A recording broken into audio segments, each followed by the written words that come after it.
There's one thing I think about when it comes to fiery interactions, heated opinions, and burning insults. And no, it's not Loose Women with Denise Welch. It's How to Train Your Dragon with Gobber the Belch. And I'm joined by the man himself today, Mr. Nick Frost. Hello. Hello. Pleasure to have you on, sir. Thank you for having me. Nick, when you first came onto this series, what was your relationship like with How to Train Your Dragon? Had you seen the films? What did you think about them? I think my relationship was, I think we'd gotten drunk and then shared a Frenchie in a taxi home. It was that. Okay. Obviously I have children and the children had watched it and I had watched it and we were fans. And then obviously you get a phone call to say, would you go and meet Dean, please? And I'm like, this is going to be great.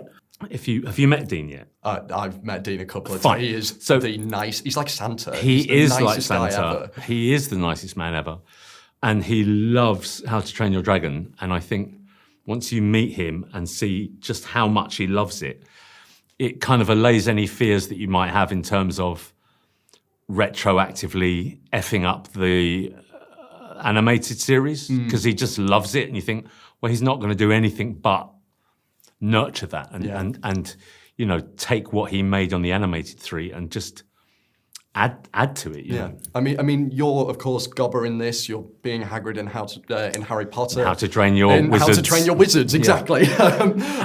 When you approach these kind of existing series, how do you balance as a performer, kind of paying homage to the original and the one that everybody's familiar with, but also kind of making it your own? Don't up, Remember that this is a character that people absolutely love, and it's not just like, this is nice, I like this film. It's like Hagrid and Gobber are part of people's lives, And I think you have to be really respectful and gentle with that, but at the same time, don't let it frighten you in terms of, I'm going to try this. That was what was so appealing being on set with Dean, because he was like, what do you want to do? What do you think? And for someone like me who spends a lot of time on the script, looking at it, trying to rewrite it in terms of, this is quite funny. Can I say this? Would this be funny? Or what do you think about this?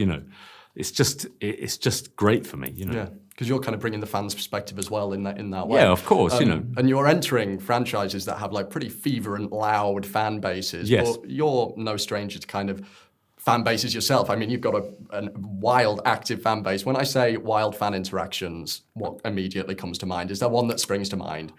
Drunk girl lurching out of a crowd with a .38 revolver, just taking shots at me.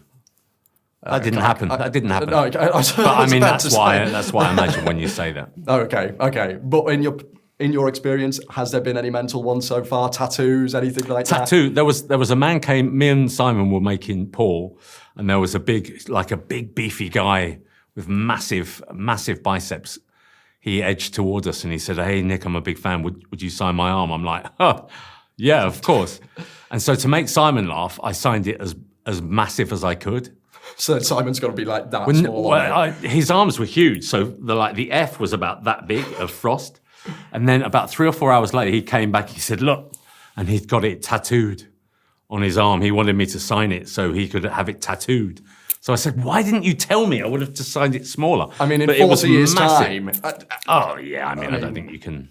I mean, finally, you've kind of ticked off every geek's bucket list. You've done Harry Potter, you've done Star Wars, you're riding dragons, you were in space. Yeah. Is there anything left on your filmography bucket list that you want to tick off? No. I mean, I've done it all. I'm done. But not that. I mean, I get it, but I'm just happy to get to do job to. I'm just happy to keep doing great things. It's not lost on me. I'm very grateful in terms of I get to be blooming Hagrid and Gobber, and I was in Star Wars. It's like Star Wars droid, man. That's sick. It's amazing.